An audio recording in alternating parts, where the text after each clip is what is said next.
the difference in quality also isn't as big between Schalke and the rest of the league anymore.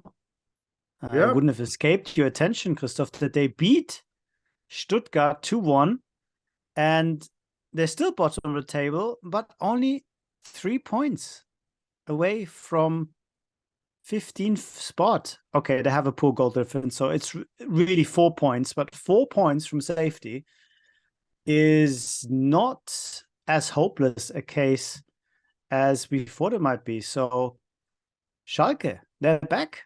Question mark? No, exclamation mark, because we already said it last week that probably apart from Dortmund, Schalke is the most improved team when you compare the first part of the season with the second half. And now we were joking about this Schalke, instead of Schalke 0-4, to call them Schalke 0-0, because they had 4 0-0s in a row.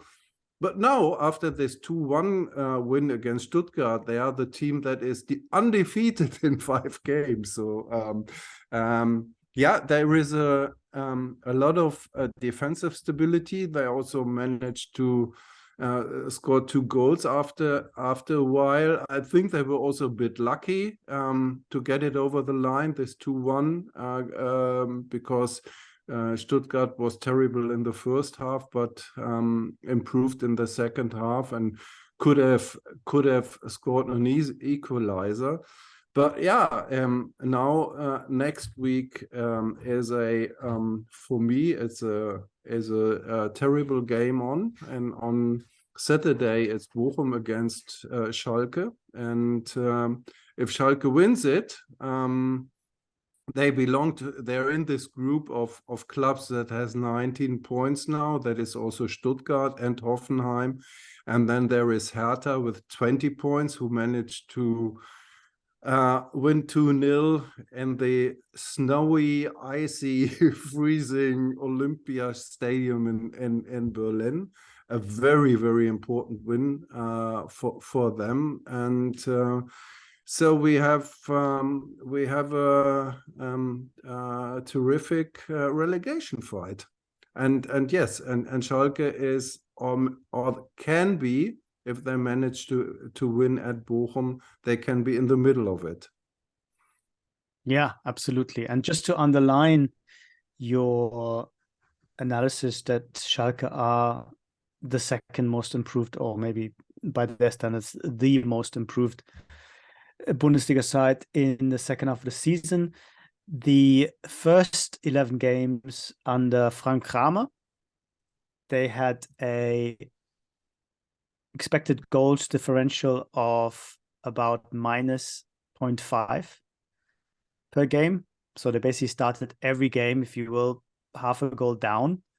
And then it's not surprising if you lose. And that doesn't even, it does include, but it doesn't even take into account that they lost that game against Union 6-1, where somehow the XG was actually in their favor.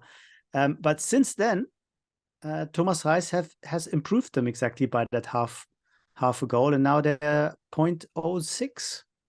So exactly in the middle, which means basically every game can be a defeat or a loss, which, if you're Schalke, is a huge improvement to basically starting every game as real underdogs. So Thomas Reis, he knows what he's doing. It would be quite bittersweet if somehow Schalke were to stay up and Bochum were to go down after he, of course, traded them. Bochum lost, I'm sorry to say, 3-0 away to Werder Bremen. And they are part of that basement mix that you don't really want to be involved with. But I guess when you're VfL Bochum, you are accustomed to that. You're ready for that. Let's see if Thomas Letsch can save them